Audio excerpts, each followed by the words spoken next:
Messieurs les journalistes, merci d'être venus ce soir pour cette déclaration des avocats de M. Jean Ping. Nous avons suivi avec un grand intérêt et étonnement la sortie médiatique de M. le procureur de la République près le tribunal de première instance de Libreville ce mardi 21 juin 2016 sur la première chaîne de télévision nationale.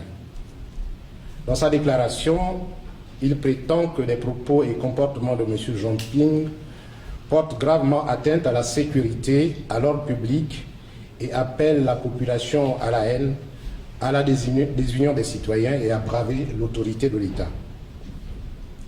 La méthode utilisée, les termes menaçants employés et la mise en demeure du procureur de la République obligent la défense de M. Jean Ping à réagir par la même voie du point de presse pour une mise au point nécessaire. Il ne s'agit pas pour nous de dénier au parquet de la République ses prérogatives de garant de l'ordre public, mais plutôt de préciser qu'il est tout aussi gardien des libertés individuelles. Le parquet de la République reproche à M. Ping de n'avoir pas déféré aux convocations à lui adressées par la police judiciaire et le tribunal correctionnel de Libreville, estimant de ce fait que l'intéressé s'est volontairement mis hors la loi en entravant l'action de la justice. S'agissant de la convocation de la police judiciaire, il y a lieu de rappeler que la dite convocation a été déposée sous pli fermé à la guérite du domicile de M. Ping sans aucune autre indication. À la lecture de celle-ci, il découvre qu'il est invité à se présenter à la police judiciaire au pôle des enquêteurs le 3 juin 2016 à 10 h pour affaire le concernant. N'ayant commis aucun crime, M. Jean Ping s'est naturellement interrogé sur l'objet réel de cette invitation par le service des affaires criminelles de la police judiciaire. C'est pourquoi dans le contexte connu de tous où, ayant été agressé à plusieurs reprises, et notamment le 12 janvier 2015 à son domicile, par une horde de voyous recrutés spécialement pour cette besogne, il est passé du statut de victime à celui de prévenu par la volonté du parquet de la République qui a vu dans l'arrestation de ces voyous par les sympathisants de M. Ping un acte de maltraitance de M. Ping envers ces derniers. Aussi, ce dernier ne pouvait se présenter à cette convocation sans autre précision.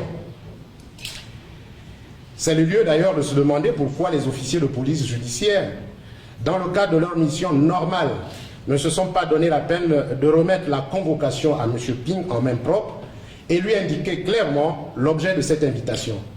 De quoi avait-il peur? Dans tous les cas, nous n'en sommes plus à cette convocation de la police puisque les plaignants ont décidé d'utiliser la voie de la citation directe par voie d'huissier pour poursuivre M. Ping des faits de trouble à l'ordre public, incitation à la révolte, à la haine et à la désunion des citoyens. C'est d'ailleurs pour ces faits, selon la déclaration du procureur de la République lors de son point de presse, que M. Jean Ping avait été invité à la police judiciaire. S'agissant de la citation à comparaître à l'audience du 17 juin dernier, M. le procureur de la République déclare que M. Ping Jean ne s'est pas présenté au tribunal de Libreville où il était attendu pour se défendre sur les faits mis à sa charge. Nous tenons à préciser que l'audience du vendredi 27 juin 2016 était consacrée uniquement à la fixation du montant de la provision à payer par la partie civile et que les débats au fond n'interviendront qu'après accomplissement de cette formalité. Autrement dit, cette audience a permis aux avocats de toutes les parties de se constituer pour leurs clients et de prendre connaissance du montant de la provision fixée par le tribunal. Uniquement cela et sans débat.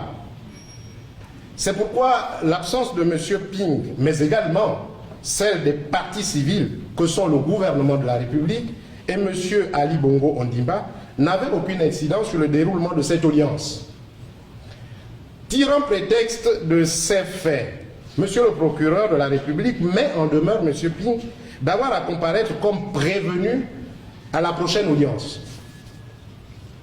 Nous rappelons que la procédure en cours est une procédure de citation directe par voie d'huissier, c'est-à-dire une procédure par laquelle le tribunal correctionnel a été directement saisi par les plaignants.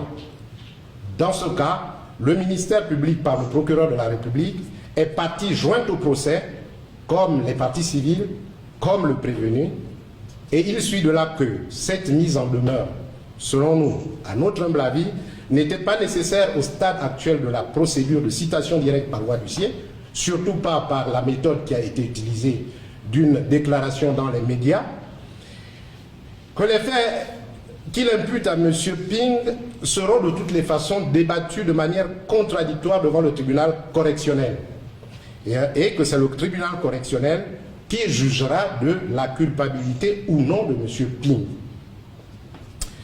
Il est curieux de constater que le parquet de la République, qui fait fi du principe de la présomption d'innocence, s'acharne sur M. Ping, le condamne déjà en lieu et place du tribunal et se préoccupe même de l'exécution des jugements prononcés en son absence. Prenant acte de cette posture uniquement à charge du parquet de la République, la défense de M. Ping veillera à ce qu'il bénéficie d'un procès équitable, ainsi que le rappelle l'article 10 de la Déclaration universelle des droits de l'homme qui dispose que toute personne a droit en pleine égalité à ce que sa cause soit entendue équitablement et publiquement par un tribunal indépendant et impartial qui décidera soit des droits et obligations, soit du bien fondé de toute accusation en matière pénale dirigée contre elle. Je vous remercie.